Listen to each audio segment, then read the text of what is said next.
I consider myself to be a sexy bee. We have to be comfortable, you know, because comfortable. we're old.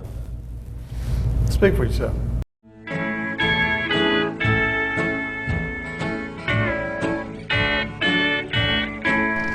All right, 3, 2, 1. Well, here we are in the dead of summer, you know, and a lot of times in the dead of summer, old guys start thinking back on years ago. I mean, yes, he did. No, he didn't. Yes, he did. No, he did not. And that brings us to today's Old Guys Tales about the Red Raiders. Maybe some stories you know, maybe some stories you remember, maybe some things you've forgotten about Red Raider history over the last 5, 10, 15, 20, 30, 40, 50 years. Actually, for me, probably 45, because I'll go all the way back to my parents taking me to watch Donnie Anderson. So there you go. And there was your first game. My first game, probably during that 76, 77. Was I there when Rodney Allison has his leg broken by A&M? Yes, I was there. The day the dream died. I threw up. I was a student at Texas Tech. I threw up, and I was angry at the Aggies because they did it on purpose.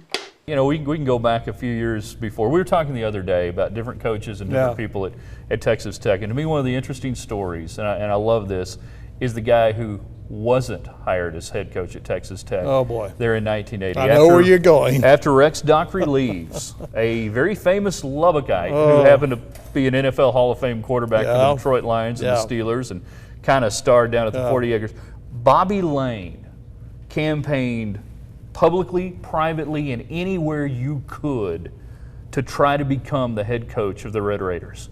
And he never had a shot. But man, it would have been interesting. It would have been interesting. He's Bobby Lane. I mean, he was in Lubbock of all places. Yeah, Bobby Lane in Lubbock. You know, one thing you would have had to tear him away from the big game out of Hillcrest. That would have been the biggest shot, I think, doing that. I hear it starts at 12:45. I don't really know. Somewhere around noon. Yeah, the cards are flying. You know that, and also, you know, Bobby kind of enjoyed a cold beer now and again.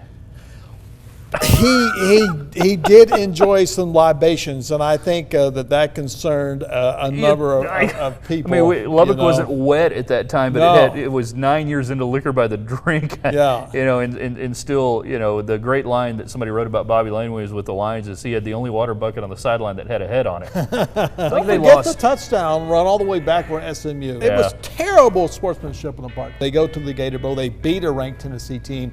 I think one of the best Texas Tech football teams ever. I believe the term was, anybody wants to go outside and get physical, I'm ready for you. He says this at the Red Raider Club after a game. And they move a wide receiver to a running back. The rest is history. He goes pro as a running back, and we beat A&M. Spike Dykes, Rick Dykes. Old Guys Tales, right here on Red Raider Nation.